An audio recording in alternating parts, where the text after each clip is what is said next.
I'm Dr. M. Jasmine, working as an associate professor in the Department of ECE, Bharat Institute of Higher Education and Research. Now I'm going to discuss about timers and counters in the course microcontrollers.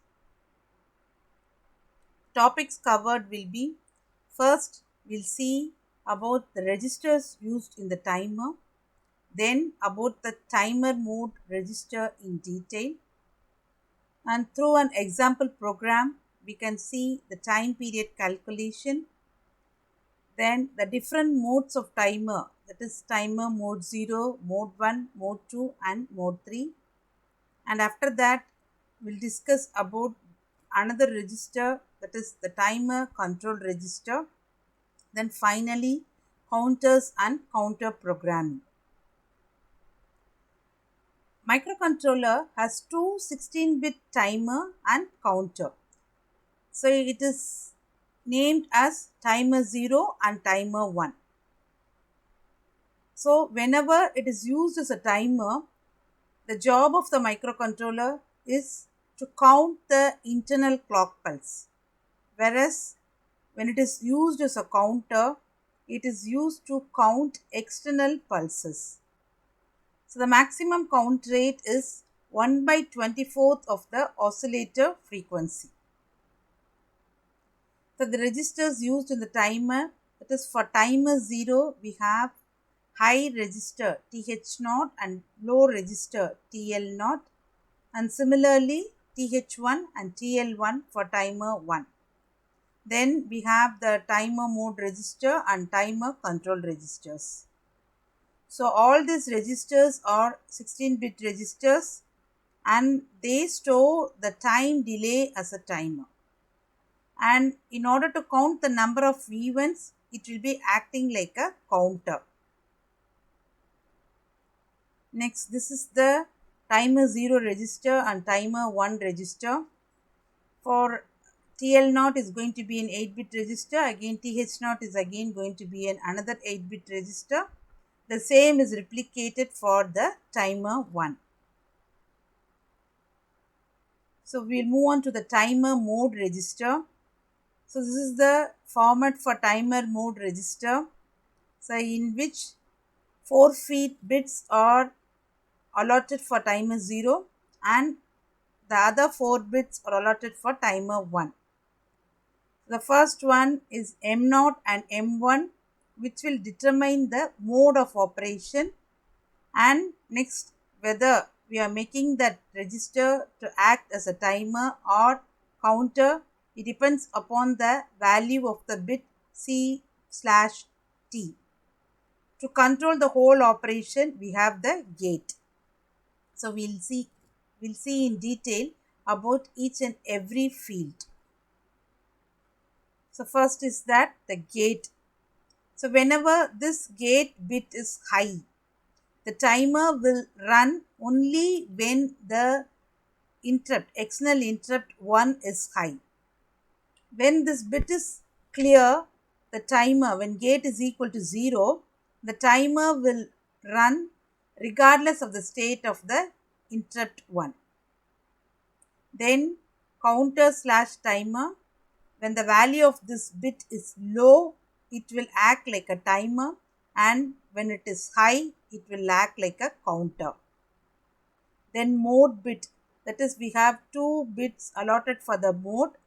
So we have 4 modes, 0, 1, 2 and 3.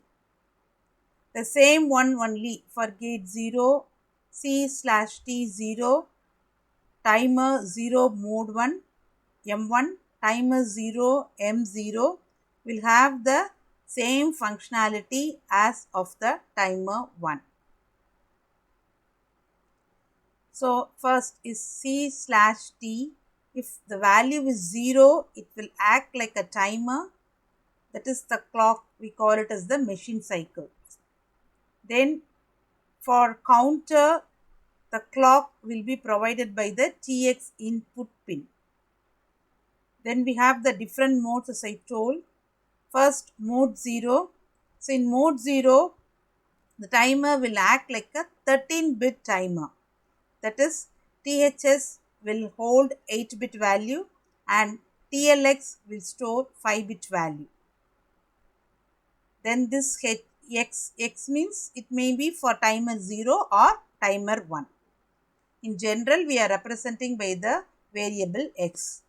Then 0, 1 means it is for mode 1. It will act like a 16-bit timer, 8-bit THX and 8-bit TLX. This is the commonly used mode. Next is 1, 0, that is 2. Here we have the auto reloading function. This is one of the special feature, auto reloading. That is, the timer high register will hold the value, and then whenever the overflow occurs in the low register, the value from the high register will be automatically loaded in the low register. So that is called as the auto reloading function. Then if it is 1, 1, it's going to be mode 3, and this is not normally used, so which we call it as the split timer mode. So we'll see in detail about these things. Gate. So what is the functionality of this gate field means, whenever the gate is 0, the timer can be start or stop. For starting, we'll be using the command setBTRX. That is, setB means timer run flag we have to set. And stop it by the command clear TRX. That is, whenever the gate value is 0, the control is by means of the internal operation, by means of the software. And the other case, when this gate value is 1, the timer will be start or stop by means of the external interrupt. So when it is 0, it is going to be an internal operation. When it is 1, the timer controlled by means of the external interrupt.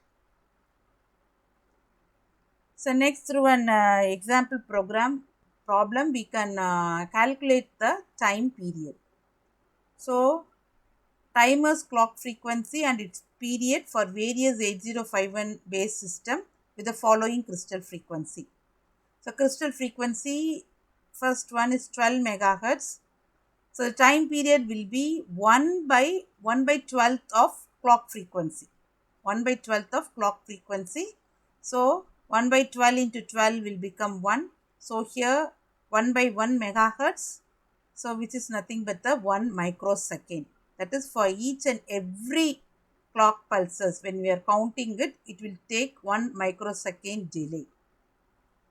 And 16 megahertz. So it's again going to be 1 by 12th of the 16 megahertz, which will give rise to 1.33 megahertz. 1 by inverse of this 1 by 1.33 is going to be 0.75 microsecond. So we'll see the modes in detail. First is going to be the mode 0. So this is used in 8051 to maintain compatibility with its predecessor 8048. Here the counters will be counting up. First, the timer low register will start counting from 0 to 31, and once it reaches the value of 31, it will be overflowed and it will move back to 0, and after that THX will be incremented. So here only 13 bits are used, that is bit 0 to 4 of TLX and bit 0 to 7 of THS. Next is the timer mode 1. So this is going to be the most commonly used mode. So here it is like we are using all the 16 bits. So TLX will be incremented from 0 to 255, and once it reaches 255, it roll on to 00 again, and after that THS will be incremented. So here the maximum count is 255 into 255, which give rise to 65,025 machine cycles. So mode 1 programming, we can understand it by means of this particular diagram. So first is the oscillator. The oscillator frequency we have to divide by 12. Then after that we have to select the mode.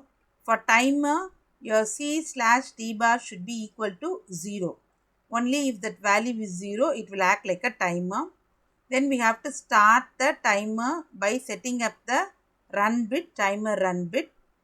So once this is done, we have to load the value TH and TL, and it will, once this initial setup is mode, after loading the value, the timer will be incremented till it reaches the maximum value.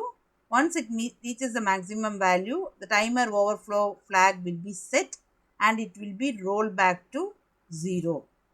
Again the process will be repeated. So through the steps we can see in detail about this mode 1 programming.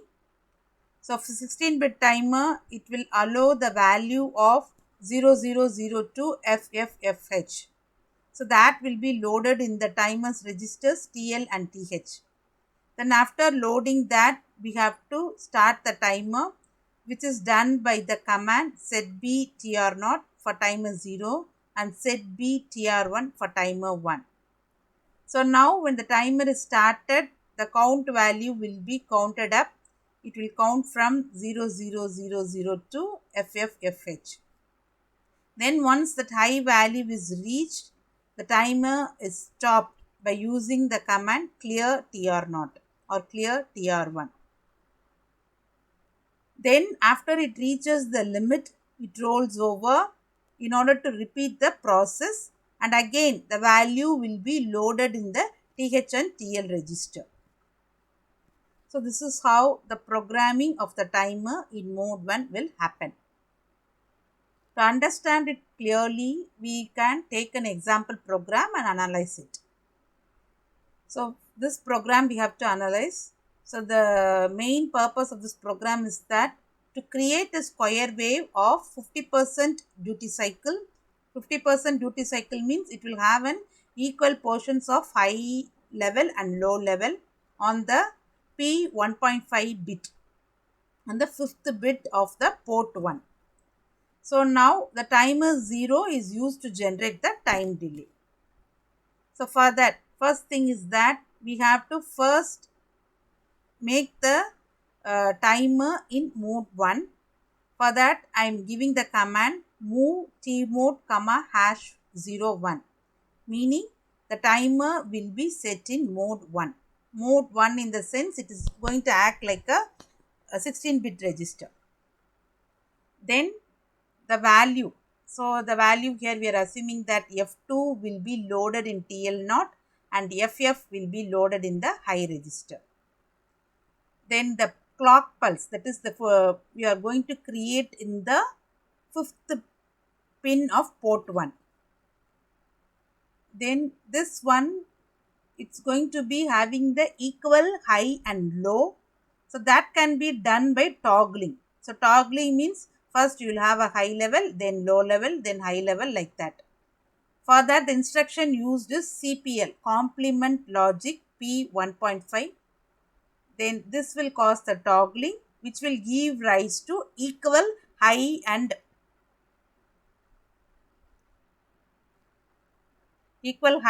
low levels. So we can see here we can have equal high and low levels. Then we have to call the delay program. So delay is that first we have to start the timer setb tr0. Then we have to repeat after starting the timer, the value whatever we have loaded here, it will be counted right from 0F2, it will be counted. So till the timer flag is raised, we have to keep the counting process. So that thing is noted by the command JNB. JNB stands for jump on no bit. So till the value is not raised, we have to keep on repeating the command. So that's why it's given here JNB TF0. TF0 stands for the timer flag. So till it is raised, we have to keep on repeating. We have to keep the counting process. Once the thing is raised, that is timer flag is high, then we have to clear the TR0 to stop the timer, then clear the timer flag. After that, we'll return to the main program. Okay. So here, this is in following steps will be executed. First, the mode 1 is loaded, and after that, the value F2 is loaded in TL0 and FF is loaded in TH0. Then P1.5 is toggle to generate the high and low pulses. Delay routine is called. Okay. Then after that, in delay routine, first we have to start the timer. Then the counting process will happen. So initial count value is FF F2, then FF F3, F4, F5. Likewise, it keeps on moving till FF FF, and after that it will be rolled on to 0 0 0. Till that time, the timer flag will be raised high. So once it is raised high, the timer 0 is stopped by the instruction clear TR0. Then delay subroutine ends and the process is again repeated. So now we can calculate how much time delay occurs for this process. So that is the purpose of the timer. So timer is the one which is used basically to count the time delay, to estimate the time delay. So for this same program, first we have to calculate the time period. Time period is going to be 1/12 of clock frequency, inverse of 1/12 of clock frequency. First, 1/12 of clock frequency is give rise to the value 921.6 kilohertz, and then inverse of this will be 1 by 921.6 kilohertz, which gives rise to 1.085 microsecond. So now for each and every count, it will take 1.085 microsecond. So in order to calculate the total time delay, first I should need how many counts occur in the program, and after that I have to multiply that number of counts with this value. So to count the number of counts, you have to subtract the value. High value is FF FF minus FF F2H, that is given in the program. So when I do that, it will give rise to 0DH. So for 0D, the corresponding decimal value is going to be 13. And with that, again I have to add one more value to it. Why? Because after reaching the high value, it will roll back to 0 0 0. So that will give rise to an extra count. So when you are calculating the time delay, when we are counting the number of counts, defaultly to the number of counts, we have to add an extra one. That extra one is the one which is required for the rollover process. That is, from high level, it is again rolling over to 0 0. So 13 plus 1, it gives rise to 14. So now this 14 into this time delay 1.085 will give rise to 15.19 microsecond. So this is for only for one half cycle. So here we are generating the pulse which will have equal high level and low level pulses. So all these things is for only one pulse.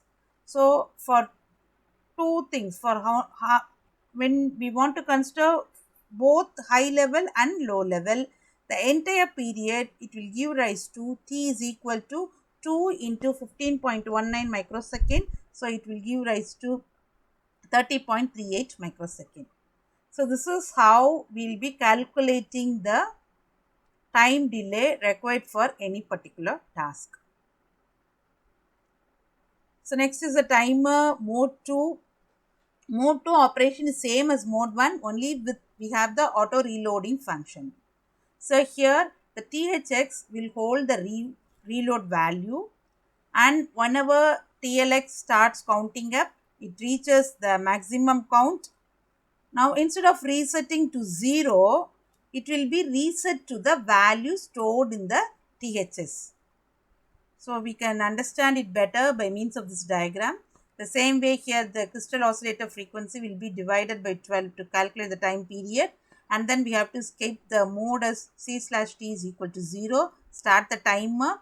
Here we can see TH1 will hold the value, so that value will be stored in TL1 once the overflow occurs. So TL1 will be started counting up. Once the overflow occurs, it will not be reloaded to roll back to 0. Instead of that, it will be reloaded with the value that is stored in the TH1. So next is timer mode 3. So mode 3 is generally we won't use. Mode 0, 1 and 2 only will be using it. So here it becomes two separate 8-bit timers. Timer 0 is TL0 and timer 1 is TH0. So both timers will start from 0 to 255 and it will overflow to 0 independently. So now this timer 1, what will happen to the timer 1? All the bits related to timer 1 will be now tied to this TH0. So whenever timer 0 is in split mode, the real timer, that is the timer 1, it can be act in any modes, right from mode 0, 1, 2. And here we cannot start or stop the real timer 1 because it is linked to the TH0. So this is the split mode of the timer, that is the mode 3. So next is the timer control register. So this is again one of the special function register. Here the lower nibble is for the interrupts and upper nibble is for the timers. So as we are concentrating on the timer, we can see here TR0, TF0, TR1 and TF1. The interrupt we have seen this IT0, IE0, IT1 and IE1. That is the interrupt for timer 0, timer 1 and external interrupt. So this is in detail about the bits. So first one for timer flag 1, the bit address is going to be 8FH. Here it will indicate the overflow condition. Then timer run, to start the timer, the address is going to be 8EH. The same thing is for the timer 0 flag register and timer 0 run register. The address is going to be 8DH for timer flag 0 register, and for timer 0 run register it is 8CH. So next we'll move on to the counters. So the timers can also be used as counters, which is one which is used to count the events happening outside the 8051, that is for external events. So here the same thing, this programming concept is also going to be the same, only the source of frequency differs. For a timer, we are going to use the source of frequency, the internal source from the crystal oscillator, whereas for counter, the source of frequency is provided by means of the external means. And here also, when it is used as a counter, it's a pulse outside of the 8051 that will increment the high and the low registers. So this is the counter programming. So initially we have to set the value C/T should be equal to 1. So when this is equal to 1, it will be act like a counter and it will get the pulses outside of 8051. So normally these pulses will be provided from the pins 14 and 15, that is related to timer 0 input and timer 1 input. And when this is equal to 1, the port 3.4, that is the fourth pin of port 3, will provide the clock pulse and the counter counts up for each coming clock pulse. And P 3.5 will provide the clock pulse and the counter counts up again for each coming in from that particular pin. So this is the figure depicting the timer and counter of timer 0. First, whenever it wants to act like a timer, the frequency will be generated by means of internal means. So the oscillator frequency will be divided by 12 and inverse of it will be used to provide the time period. Then C/T bar will be equal to 0. So now in this case, we have to start the timer by means of an internal means, that is by means of software. So TR0 is used. So once we set this bit, the timer will count the number of clock pulses by means of which we can determine the delay. That one only we have saw in the previous slides in detail. And next, if at all, if we want to make the timer to act as a counter, then the required frequency should be provided by means of an external pins. So in this case, it is provided by 3.2, that is the second pin of port 3, and C/T bar should be equal to 1. So the gate, so whenever the gate value is high, all the control of the timer will be by means of the internal, by means of software. But when gate is equal to 0, then the control of the timer will be by means of an external thing. So we are making the gate as 0. Then 3.2 is fed, that is to provide the external interrupt. INT0 pin is used for timer 0. The same thing is applicable for timer/counter 1 with some changes. So here instead of T0 in, we'll be using T1 in, and the pin allotted is P3.5. And instead of TR0, we'll be using TR1, and instead of INT0 bar pin, we'll be using INT1 bar pin, which is P3.3. So we have discussed in detail about the timers and programming of timers in mode 0, mode 1, mode 2 and mode 3. And also we have discussed about the timer mode and timer control registers. Then after that, we have seen about the counter and the programming of counters. Thank you.